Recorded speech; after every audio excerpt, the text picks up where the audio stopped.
It appears you're outnumbered.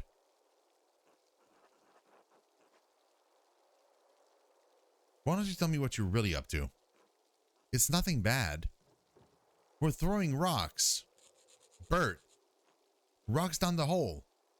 You're throwing rocks in the old mine? Maybe.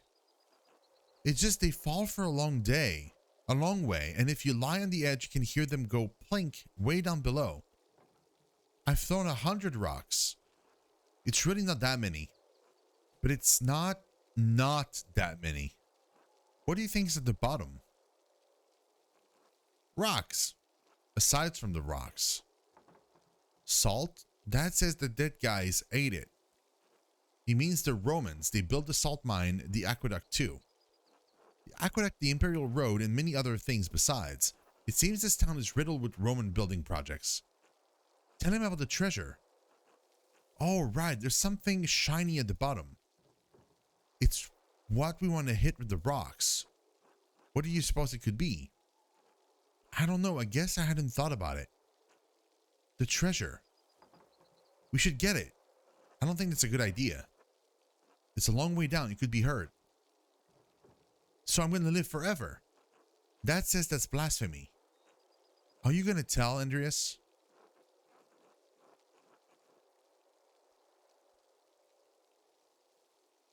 No, the treasure will be our secret. Yes. Thank you, Master Maler. Until later. Bye. The treasure, eh?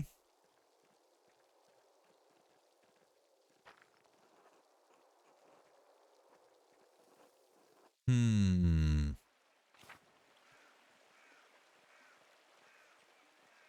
need some kind of rope or ladder.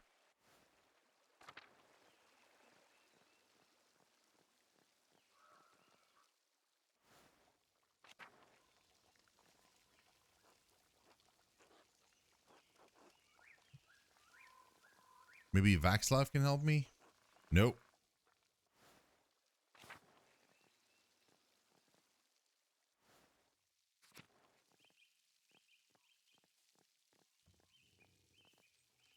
Oh, I can go to the mill.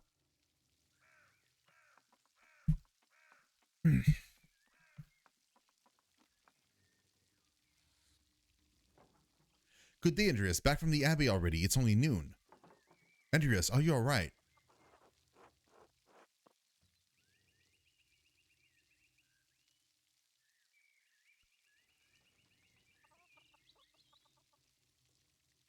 I'm not sure. Well, why don't you come inside and sit down for a minute? If it's not an imposition, I'd appreciate a moment to rest. Not an imposition at all. My friends are always welcome in my home. Besides, I could use your opinion on something. Oh yeah? What is it? Huh.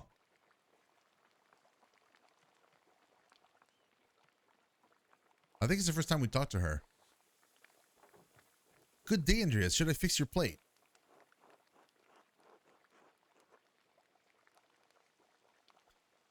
I'm always glad to eat your cooking, Mary. Oh my, Klaus, you must invite Andreas over more often so I can hear someone compliment my food.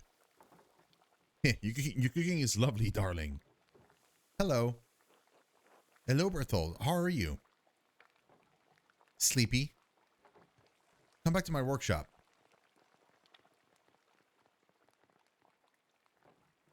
I'm going to do a new run of Till Eulenspiegel. There was a printing a few years ago in Strasbourg, but it was awful, almost bereft of illustrations. What do you think of these new ones?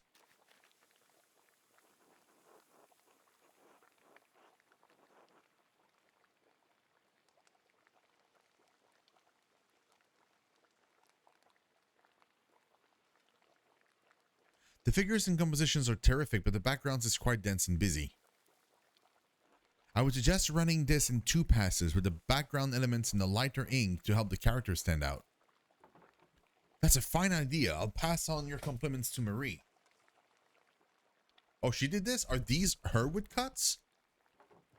They are. The drawings were mine, but she did the block cuts. I've got enough talent to draw the designs, but only she can do the woodcuts and the type.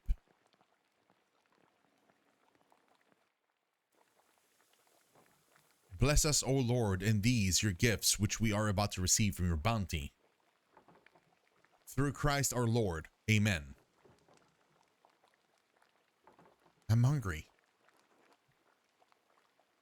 Amen. Andreas, what were the bells for at the Abbey? They were sounding for a long time.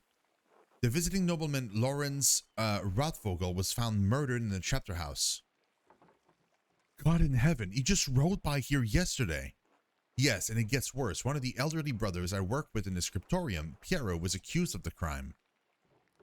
That's awful. A murder in Kiersau? How could a monk do such a thing? I'm sorry, Andreas. The Baron seemed like an interesting man, and I know he's been a patron of the Abbey for years. How did he die? Could it have been an accident? And does the abbot really believe that Brother Piero killed him? You've always spoken of him in the kindest terms.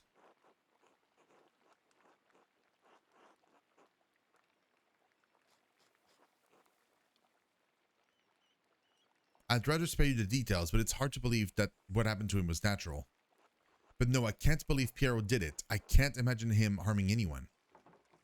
Oh, don't hold back on my account. I've had children's and even helped Agnes deliver a few. I'm not squeamish. Yes, blood. But if it wasn't Brother Piero, who do you think could have done it? I did see Lucky Steinauer get into a shouting argument with Lawrence yesterday just before I walked by your place. Lucky? Why would he have cause to shout at a nobleman? Egg pasta? Sure. There's probably something else going on that you wouldn't know about, dear. What do you mean by that? I'm not one to trade gossip, but if you really want to know, talk to some of the other women in town. Or Mother Cecilia up at the Abbey. I spoke with Mother Cecilia already. Her resolve to protect the sisters is unrelenting. Yes, I would imagine so. Oh, there's no need for that. Lucky is a forthright man. I'm sure if you ask him, he'll tell you what the argument was about. Thank you both. That's good advice. There's something else, though. When Lawrence and I were walking through the meadow, the widow Kemperin came out of the woods and... Yes? Well, she cursed him. I'm not surprised. Attilia's late husband, Ranig, ran afoul of Lawrence on his last visit to Tassing. I don't remember the details, but Ranig died just last year and Attila hasn't been the same since. She was always an old bee, even before she was old. Klaus, that's enough. She's had to deal with jobs a lot in life. And now she lives all alone at the edge of the woods. There are rumors she's going to lose her property soon. I do pity her, even if she's a bee. Bitter woman. There should be some exception in the law for her to inherit. That seems like it would be more just, yes. It wasn't always this way. I think my great-grandmother inherited this land way back when. Well, if men changed it, they can change it back. You're right, as always, my dear. Enough about Attilia. Is there anyone else you think may have done it? I don't know if he has any ill intent, but Prior Ferenc has been acting strangely since the day Lawrence arrived. Perhaps an academic disagreement. I know they're both avid readers, both of classics and new works. On his last visit, the Baron bought a book on astronomy from me. I know the Prior has some similar interests. But would the Prior kill someone over a simple disagreement? It's not that outlandish. When I was in the university, I saw men throw punches over small academic concerns. What is an opinion for some is a testament of fate for others and worth killing for. That may be so, but I've never seen that sort of anger in Prior Ferenc, not even when Gernot was made abbot instead of him. Afterwards, he seemed bitter but never violent. That just doesn't seem to be part of his character. So, Lucky, the widow, and the Abbey Prior. Anyone else? There was something strange when we approached the Abbey together. Mother Cecilia was outside with some of the sisters. Mother Cecilia scowled and took the nuns inside without saying a word. It sounds like they have a history at least. I do not know Mother Cecilia personally, but I've never heard anyone speak badly of her. If she had cause to dislike the Baron, I must believe she had good reason. Well, Andreas, it sounds like there's a lot to look into.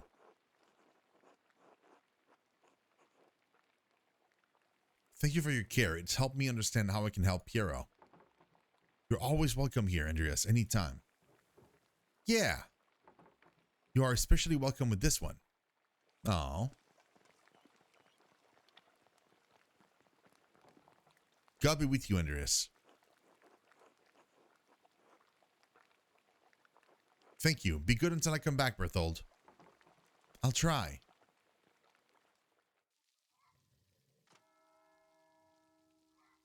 This is when I need to go back up. I have several leads to follow, but where should I start? I could talk to Lucky Steinauer. He's probably working in front of his house. The widow Kemperin lives south of here, near Franzbauer. Prior Ferenc is usually at the scriptorium, but I won't be able to talk to him until tomorrow. Still, nothing would prevent me from talking to Mother Cecilia in the convent. But if I don't attend Brother Florian's examination of the body at the Abbey, he'll have to do it without me.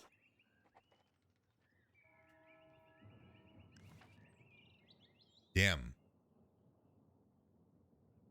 2 days remain?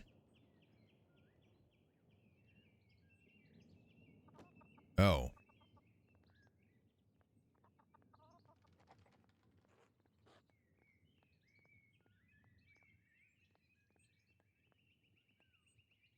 I have to go to the body. Body is more important than everything else.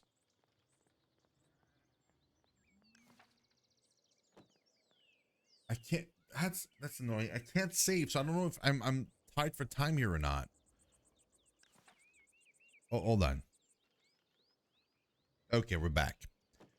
So yeah, you know what? I'm not gonna take any chances. I don't want to risk it. I don't want to risk like missing the opportunity to examine the body. It has to be like I need to be there for that because ain't no way. Oh, that's the. Oh yeah, there we go.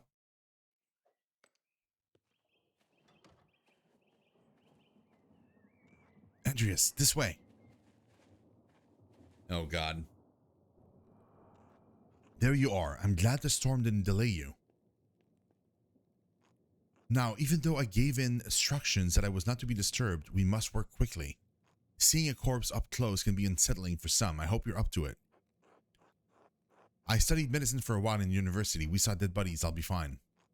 Seeing a dead body is different from examining one directly.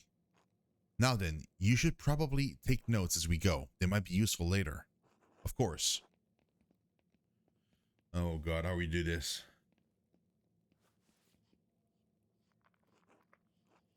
I will begin by inspecting his interior. His anterior, starting with the face and head. No visible wounds, no blemishes, teeth in good condition, nothing unusual. Neck, shoulders, and chest are ordinary. I need to clean some blood away to examine the torso. Yes, there it is, a puncture wound between the 6th and 7th ribs. It's fairly shallow, though I estimate it penetrated only about an inch, and it likely came from his own hand. Wait, his own hand?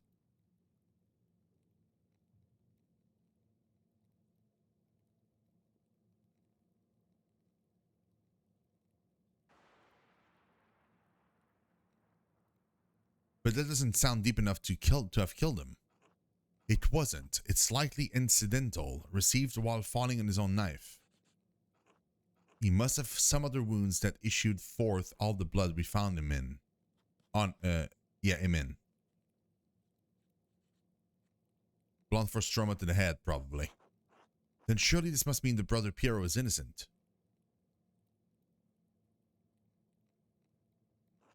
It means it's incredibly unlikely that brother Piero stabbed the Baron, but it doesn't explain what actually killed the man. Brother Piero never should have picked up that knife. I'm sure the appearance of guilt never even crossed his mind.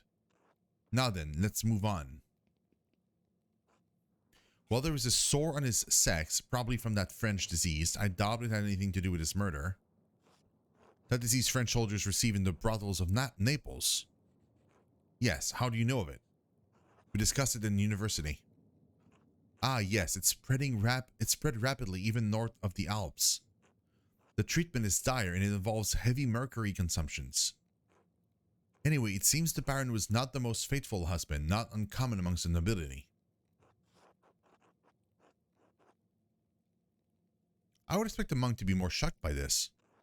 I spent many years as a mercenary. Sex and death are common companions in that world. Besides, sex isn't all that rare, even in an abbey.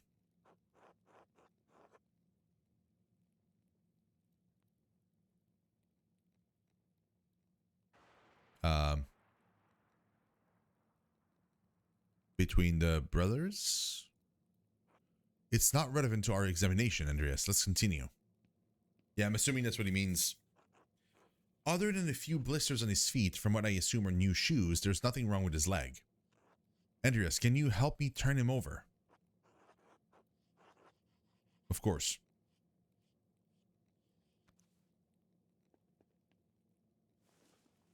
Yeah, it's a blunt force trauma to the head, of course, obviously. There's a slight irregularity in his spine, probably from an old injury. I don't think it has anything to do with how he died, though. How could that have happened? I have no idea. Whatever the reason is, it didn't contribute to his death. Here it is. A rather dramatic head wound. The dark hair and the blood makes it difficult to see, but it's quite bad. In my experience, I've never seen someone walk away from a head wound of this severity. I imagine the force of the impact would have to be quite great to crack the skull. Quite right. I see your medical training was not forgotten. I lacked the benefit of university study, but the battlefields of Poland and Lithuania did provide an education of sorts.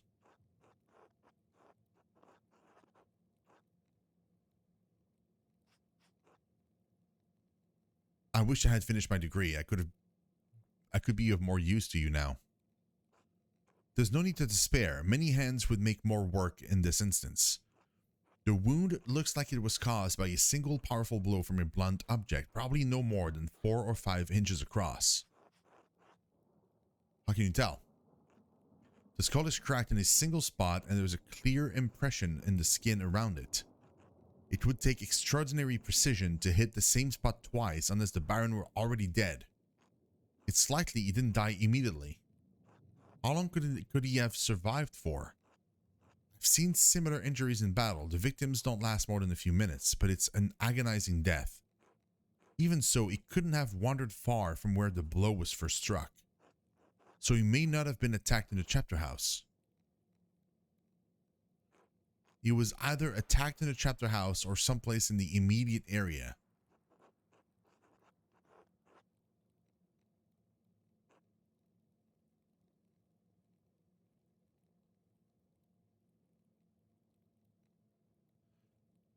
Couldn't be the church because Matthew would have seen him because he went to ring the bells. He would have seen the blood or something.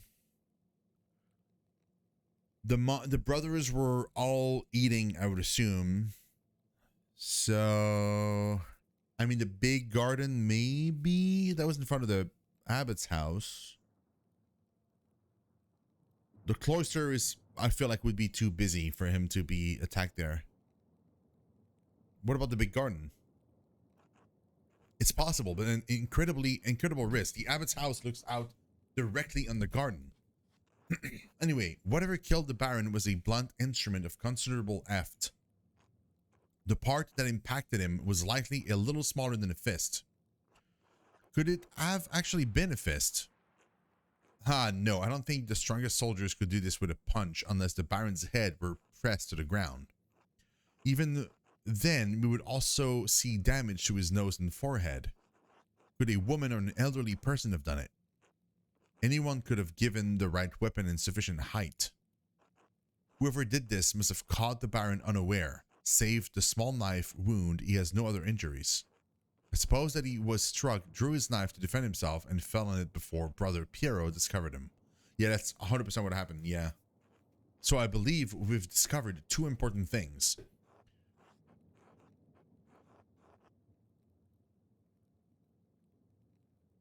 Yeah, Piero didn't stab the Baron, and even if he did, that isn't what killed him. Indeed, though it may take more to convince the archdeacon of Brother Piero's innocence. And we also know that the Baron was killed by a blow to the head from a heavy blunt object. Now you just need to find what caused the blow and learn who struck it. Oh, there was one other item of interest. I found it on the Baron's jacket, but I didn't want to open it without you. Oh?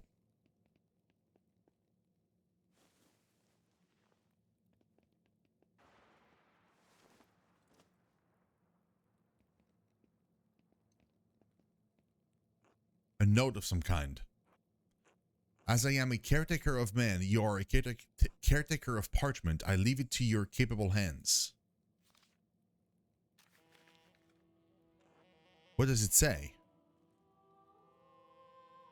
The girl who died and the innocent with her.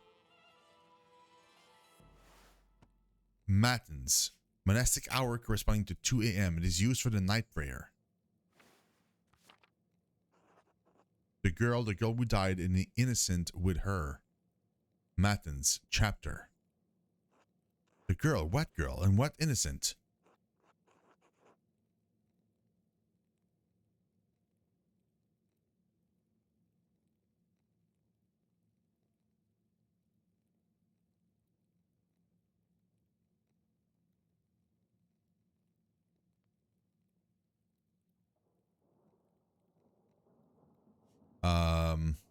Someone from the village. That could be anyone, and I'm not as familiar with the families as you are. Can you tell me who wrote it?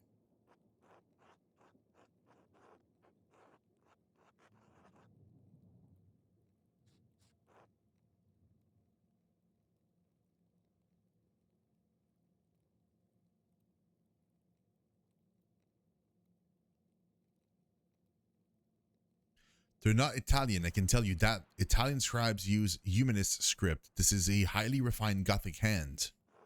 As good as Adok and Guy are, I don't think they could replicate this. What, really? If not them, who? I intend to find out. I wish you good luck finding the answer. Now, I'm sorry to rush you, but I must ask you to leave. Every minute you stay here is additional Were you expecting someone? Say nothing. Brother Florian, could you open up? It's Werner Stoltz, the physician from Tassing. Yes, I'm in the middle of something. Could you return after supper? I'm afraid it can't wait. Father Gernot asked me to examine the Baron's body.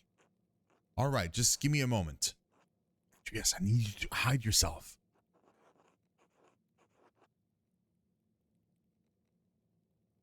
Of course. Bro. That's not being hidden. What are you talking about? Ah, Dr. Stoltz, sorry to keep you waiting. Now, what did you need? The abbot wanted me to examine the Baron's body before his wife arrives. It seems unnecessary at this point. I've just completed my own examination. Well then, what's the harm in letting me take a look? Dr. Stoltz, with all respect, I finished. The cause of death is clear. If you had arrived an hour ago, I would have had no problems with your assistance. Assistance? I'm a university-trained physician. I can examine a corpse on my own without the help of a battlefield sawbones. Remain hidden. Regardless of your opinion regarding my abilities, the examination is finished. If you insist on inspecting the body anyway, I must insist that the abbot tells me himself. What? Making me bring the abbot here is a waste of time. So is performing an examination on this corpse immediately after one was just completed. Idiotic. I'll return with Father Gernot presently. Okay, I have to bolt, man. I have to leave. We're leaving. That was close. Now quickly, leave through the cloister before they return. Of course, thank you, Brother Florian. Think nothing of it. I'll see you tomorrow. Until then.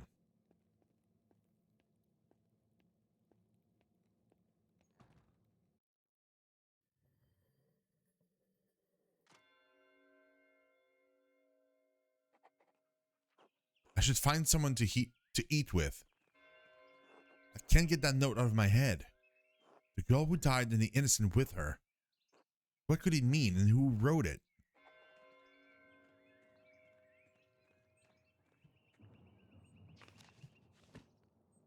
Whoa, so many things. Oh my god. Hold on. Occult hands. Brother Gerhardt's grave looks like it had been disturbed. Yeah, we know. Prior Finrank has been acting strangely since the Baron arrived. I should talk to him to find out if there was something going on between them. He's usually in the scriptorium, the abbot's house, or the prior's house. Can't figure out what the connection between the astrological sign and the elements are in Finrank's cipher. If I can find a way into the library after dark, I may be able to find a book to help me. We've done that. Ask Brother Volkberg to dig it up without the abbot's permission, but he might get in trouble. Maybe I could even tempt Otto Zimmerman into helping me. So we have to see Otto for sure.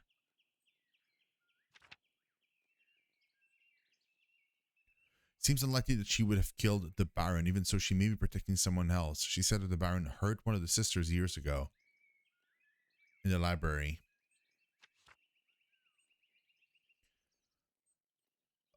So Attila, Lucky,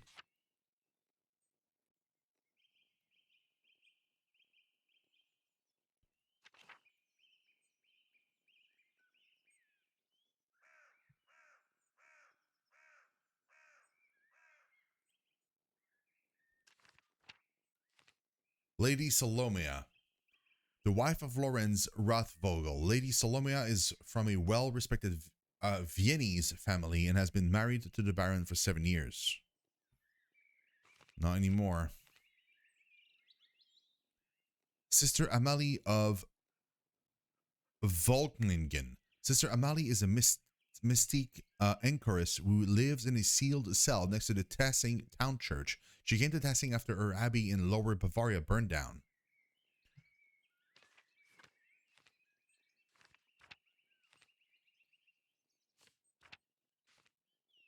No, that's about it. Damn, dude. Oh, lots of people. Gertrude. Bless you, Master Maler. Lisbeth. Margaret. Master Maler. Yes, it's me, sister. Do you think Brother Piero really murdered that Baron? Do you? I don't know what to think. Father Abbot says that the devil sometimes enter men and makes them do terrible things.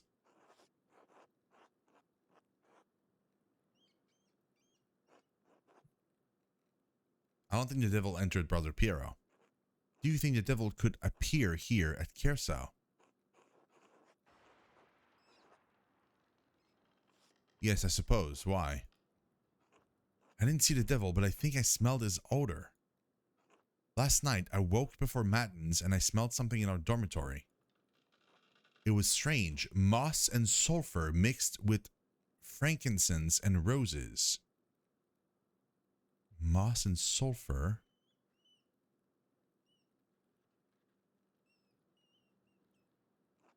It moved through the room. I wanted to scream, but I was too frightened, and then it was gone. I'm ashamed that I didn't cry out, but I didn't know what to do. Did any of the other sisters smell it? I don't know, but I think they were all asleep. Thank you, Sister Margaret. God bless you, Master Maler.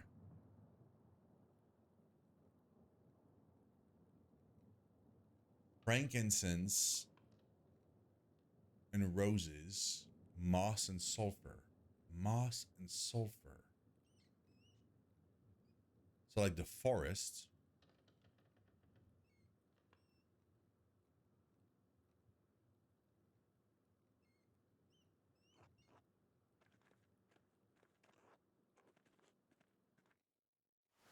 Was that added to my journal?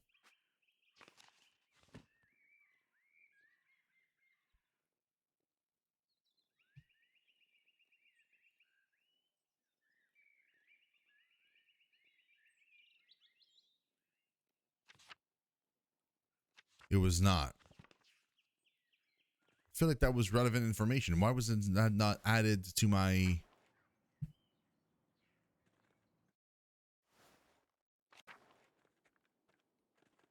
Oh, she's not there. Okay.